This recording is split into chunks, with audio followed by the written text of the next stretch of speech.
আজি বহিছে বসন্ত পবন, সুমন্দ তোমারি সুগন্ধ হে।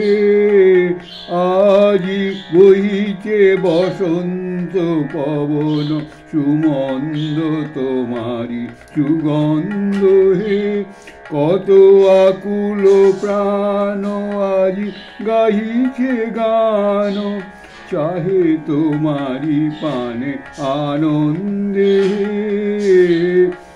আজি বহিছে বসন্ত পবন, সুমন্দ তোমারি সুগন্ধ হে। জলে তোমার আলোকে দুলোক ভূলোকে, গগনে উৎসব প্রাঙ্গণে। জলে তোমার আলোকে দুলোক ভূলোকে, গগন উৎসব প্রাঙ্গণে। চিরজ্যোতি পাইছে চন্দ্র তারা, আঁখি পাইছে অন্ধ হে। চিরজ্যোতি পাইছে চন্দ্র তারা, আঁখি পাইছে অন্ধ হে। আজি বহিছে বসন্ত পবন, সুমন্দ তোমারি সুগন্ধ হে। তব মধুর মুখ ভাতি বিহসিত, প্রেম বিকশিত অন্তরে। কত ভকত ডাকিছে নাত যাছি, দিবস রজনী তব সঙ্গ হে। ওঠে সজনে প্রান্তরে, লোক লোকান্তরে, যশ গাথা কত ছন্দে হে। ওঠে সজনে প্রান্তরে, লোকে লোকান্তরে, যশ গাথা কত ছন্দে হে। ওই ভবন শরণ প্রভু, অভয় পদ তব, সুর মানব মুনি বন্দে। আজি বহিছে বসন্ত পবন, সুমন্দ তোমারি সুগন্ধ হে। স্বামীজি বলছেন তার সেই অভিজ্ঞতা, যা যেতে ইউরোপ ভ্রমণ করছেন। এখন ল্যান্ডে নেমে পড়েছেন, নেমে পড়ে ট্রেনে করেই ঘুরছেন আর কি বিভিন্ন দেশে। অস্ট্রিয়ার রাজবংশের এখনও ইউরোপের সকল রাজবংশের অপেক্ষা গুমর। তারা অতি প্রাচীন, অতি বড় বংশ। এই বংশের বেথা বড় দেখে শুনে হয়। ক্যাথলিক না হলে সে বংশের সঙ্গে কথাই হয় না। দেখি এসব কাণ্ড। এই বড় বংশের ভাঁওতায় পড়ে মহাবীর নেপোলের অধঃপতন। কোথা হতে তার মাথায় ঢুকলো যে বড় রাজবংশের মেয়ে বিয়ে করে পুত্র পৌত্রাদিক্রমে এক মহাবংশ স্থাপন করবেন।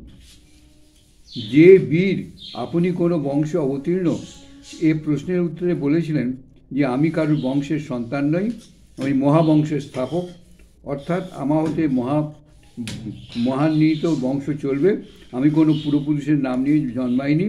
সেই বীরের বংশমর্যাদারূপ অন্ধকূপে পতন হলো। অহংকার, এখানে হচ্ছে অহংকারের পতন। রাজ্ঞী জোসেফিন পরিত্যাগ, যুদ্ধে পরাজয়, অস্ট্রিয়ার বাদশার কন্যা গ্রহণ, মহাসমারোহে অস্ট্রিয়ার রাজকন্যা মেরি লুইসের সহিত বোনাপার্টের বিবাহ। বোনাপার্ট মানে নেপোলিয়ন বোনাপার্ট।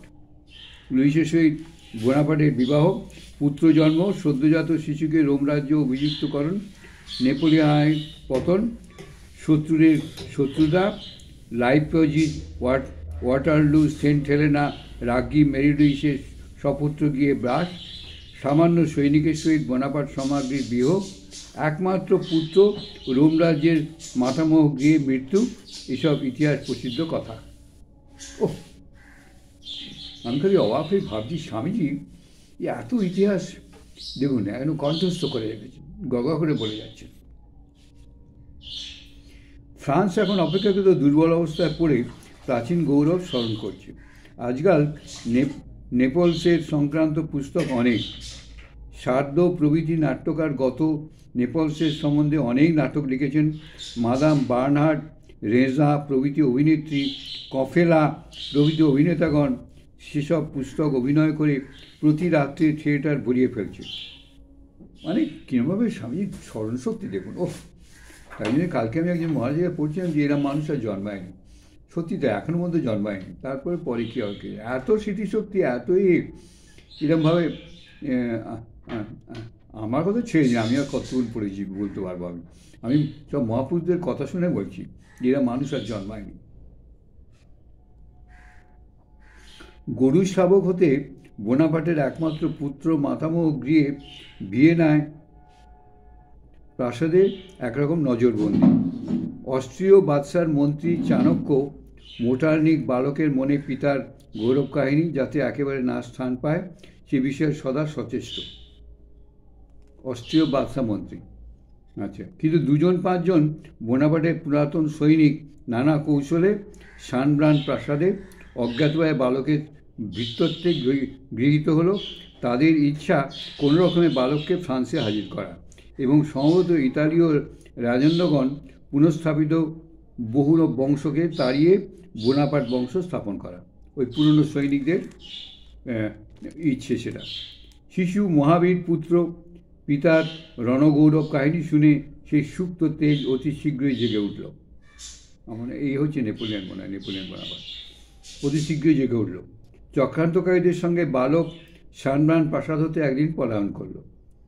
কিন্তু মেটার্নিকের তীক্ষ্ণ বুদ্ধি পূর্ব হইতে টের পেয়েছিল। সে যাত্রা বন্ধ করে দিলে বোনাপার্ট পুত্রকে সানব্রান প্রাসাদে ফিরিয়ে আনলে। বদ্ধপক্ষ গরুর শিশু ভগ্নলীলা অতি অল্প দিনের প্রাণত্যাগ করলেন, শেষ হয়ে গেল। সানব্রান প্রাসাদ সাধারণত প্রাসাদ, অবশ্য ঘরদোর খুব সাজানো বটে। কোনো ঘরে খালি চীনের কাজ, কোনো ঘরে খালি হিন্দু হাতের কাজ। অনুসারণ দর্শনীয় স্থান, স্বামীজি দেখছেন, দেখে দেখে বলছেন।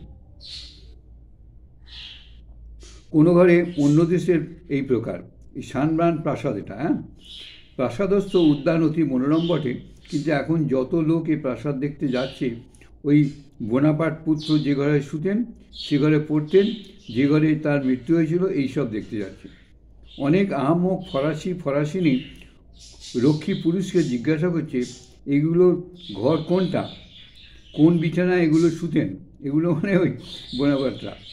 মরু আহাম্মক এরা জানে বোনাপার্টের ছেলে, এদের মেয়ে জুলুম করে কেড়ে নিয়েছিল সম্বন্ধ, সে ঘৃণা এদের আজও যায় না। নাতি রাখতে হয়, নিরাশ্রয় রেখেছিল।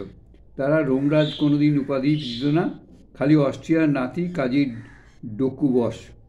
তাকে এখন তোরা গরু শিশু করে এই বই লিখেছিস। আর তার উপর নানা কল্পনা জুটিয়ে মাদাম বার্নহার্ডের প্রতিভায় একটা খুব আকর্ষণ হয়েছে। কিন্তু অস্ট্রীয় রক্ষী সে নাম কি করে জানবে বলো? তার আর উপরে সে বইয়ে লেখা আছে যে নেপোলিয়নের পুত্রকে অস্ট্রিয়ার বাদশা মেটার্নিক মন্ত্রীর পরামর্শে একরকম মেরেই ফেললেন। রক্ষী এগুলো শুনে মুখ হানি করে গজগজ করতে করতে ঘরদোর দেখাতে লাগলো। কি করে, বকশিসটা ছাড়া তো বড়ই মুশকিল। বকশিস পাবে ঘরদোর দেখালে। তার উপর এসব অস্ট্রিয়া প্রভৃতি দেশে সৈনিক বিভাগে বেতন নাই বললেই চলে। এইরকম পেট ভাতায় থাকতে হয়, একরকম পেট ভাতায় থাকতে হয়। অবশ্য কয়েক বছর পরে ঘরে ঘরে ফিরে যায়। রক্ষীর মুখ অন্ধকার হয়ে স্বদেশপ্রিয়তা প্রকাশ করলে হাত কিন্তু আপনা হতেই বকশিসের দিকে চলল। ফরাসির দল রক্ষীর হাতকে রৌপ্য সংযুক্ত করে। এগুলোর গল্প করতে করতে মেটার্নিকের গাল দিতে দিতে ঘরে ফিরল। রক্ষী লম্বা সেলাম করে দৌড় বন্ধ করলে মনে মনে সমগ্র ফরাসি জাতির পিপান্ত অবশ্যই করেছিল। ভিয়েনা শহরে দেখবার জিনিস মিউজিয়াম, মিউজিয়াম, বিশেষ বৈজ্ঞানিক মিউজিয়াম, বিদ্যার্থীর বিশেষ উপকারক স্থান, নানা প্রকার প্রাচীন লুপ্ত জীবের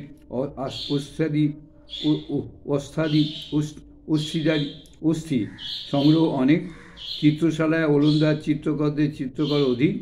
ওলন্দাজি সম্প্রদায়ের রূপ বার করবার চেষ্টা বড়ই কম। জীব প্রকৃতির অবিকল অনুকরণে এই সম্প্রদায়ের প্রাধান্য। একজন শিল্পী বছর কতক ধরে এক ঝুড়ি মাছ এঁকেছে, না হয় এক থান মাংস, না হয় এক গ্লাস জল। সে মাছ, মাংস, গ্লাসে জল, চমৎকার জনক। কিন্তু ওলন্দাজ সম্প্রদায়ের মেয়ে চেহারা যেন সব কুস্তিগির পালোয়ান।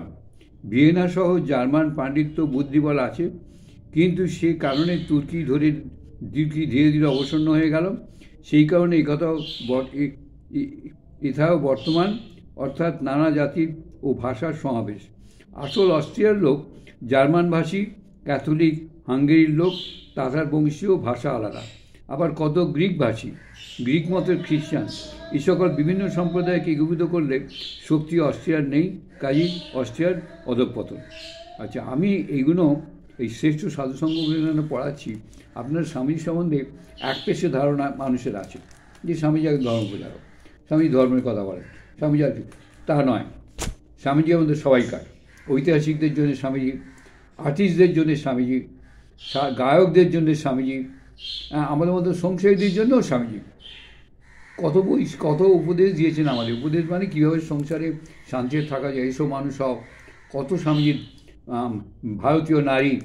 ভারতীয় নারীদের কীরমভাবে থাকলে তারা নিজের মানে কী বলবো ঐতিহ্য বজায় রাখতে পারবে, সমস্ত বিষয়ে স্বামীজি বলেছেন।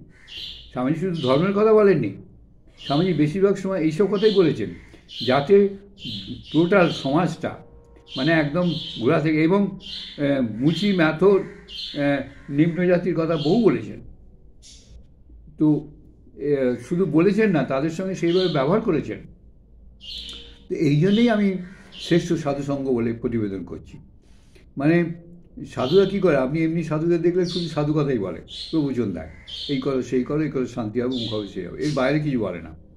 কিন্তু স্বামীজি সারা পৃথিবীর সব অংশের মানুষের সম্বন্ধে বলেছে, মেয়েদের সম্বন্ধে বলেছে, ছেলেদের সম্বন্ধে বলেছে, নিচু জাতের সম্বন্ধে বলেছে, এবং যারা অত্যন্ত গরিব, ধর্মের সঙ্গে যাদের ধর্ম মানে ডাইরেক্ট ধর্মের সঙ্গে যাদের সম্পর্ক নেই, চাষা, ভুষো, মুচি, ম্যাথো, এদের সম্বন্ধে কথা বলেছেন স্বামীজি। বলেছেন মানে তাদের অত্যন্ত সহৃদয়তার সহিত কথা বলেছেন এদের সম্বন্ধে। সেই জন্যই আমার কাছে এইটা শ্রেষ্ঠ সাধুসঙ্গ।